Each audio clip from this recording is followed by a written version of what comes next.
17 भी करा दे। चलो जी अस्सलाम वालेकुम, की हाल चाल है दोस्तों जेडे जेठ में साढ़े कबूतर चले गए हैं मौसम खराब की सूरत में।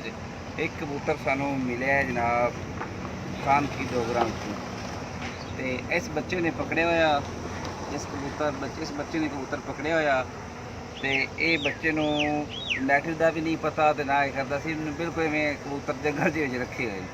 तो एक दोस्त अचानक गया उन्हें साड़ी पोस्ट वेखी सी तो उन्हें कबूतर नाल मैच किया उन्हें फिर साढ़े रबता किया कबूतर साड़ा निकलिया।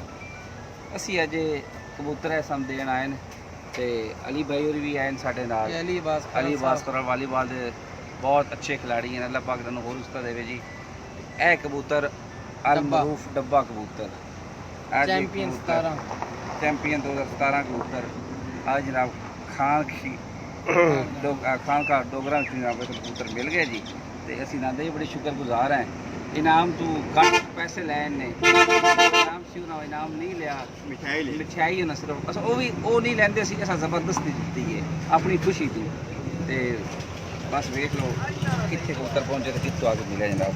शौक कराओ जी कबूतर का शौक नहीं होया